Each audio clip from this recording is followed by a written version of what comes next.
My brother destroyed the dress that my aunt gave me for prom, so I sold his laptop and kept the money. My brother was born when I was 2, and my parents treated him like he was made of glass. My mom was actually told that she could never conceive after she had me, so when she got pregnant again, everyone called it a miracle child, and they made sure to spoil him after he was born. I was told to not go near him because I could hurt him. They went on a vacation to Bali with my brother but left me with my grandparents, even though I begged them to take me along. On my 10th birthday, all I wanted was to go to the playground for a while and enjoy myself, but they decided that it was more important to go and buy new clothes for their other child. As my brother grew up, he realized that he could ask for literally anything and my parents would never say no. He would ask to play with my toys, and suddenly they would become his forever. Because I always spoke up about how unfair my parents were treating us, he took offense to that. He would break things around the house like a flower pot or a beer glass, and then blame it on me. And of course my parents had to take his side. In fact, they even asked him how he wanted me to be punished, to which he would say, grounded for a whole week. Since he did that so often, my parents considered me a problem child and refused to celebrate my birthdays. When I was 13, I asked them why they treated us so differently, and their reply was, "Your brother was a gift from God, and looking at how much trouble you have been causing recently, we are glad we have another child to rely on for the future." I was so distraught over my parents not loving me that I cried myself to sleep that night. I was even bullied at school because I didn't have any stuff while my brother had all the new gadgets. But I didn't fall into depression, and instead decided to prove to them that I'm not a useless daughter. I started working really hard at school, and would sacrifice hanging out with my friends so I could get the best grades possible. But the one thing that I didn't want to sacrifice was my prom. I had been asked to go by my boyfriend, and it was going to be the one thing that would wash off my loneliness.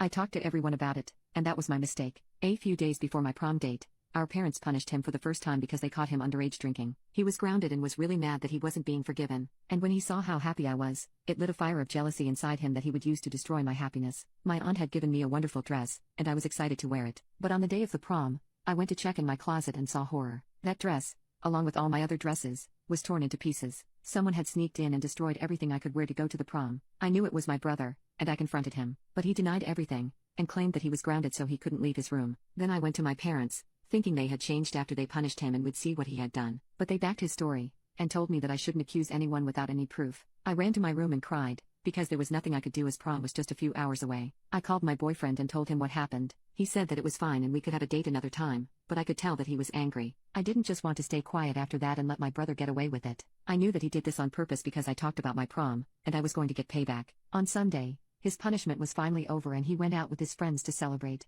I snuck into his room and started looking for something I could take. When I saw his laptop, I knew it was the perfect instrument immediately. I stole it and took it to the store, where I sold it for a decent amount. Since it was the latest model, my parents still haven't bought me a laptop by the way, so this was just leveling the playing field in a way. I kept the money and was never going to admit doing it. But never did I imagine that my brother wasn't done playing dirty. He went to our parents and told them that I had gotten pregnant, and then got an abortion in the same week. Of course, it was all a lie, but it didn't matter to them. They told me to my face that I would have to leave their house the second I turned 18. You know, despite everything they did, I still want their approval and recognition. So when they said that to me, I was distraught and couldn't sleep for an entire week. I started saving money to move out, and told my boyfriend. Remember when I said he was definitely angry? Well, apparently I was wrong. He offered to move in with me into whatever apartment I chose and offered to handle 3/4 of the rent by himself, as well as pay my deposit for me. I don't know what I did to deserve such a man, but I couldn't be happier. I'm accepting his offer and we are already looking for a place together. My brother is parading around the house like he just won because our parents bought him a new laptop. But what he doesn't know is that before I leave, I am going to destroy everything he owns, and then I'll run away to a place where they can't reach.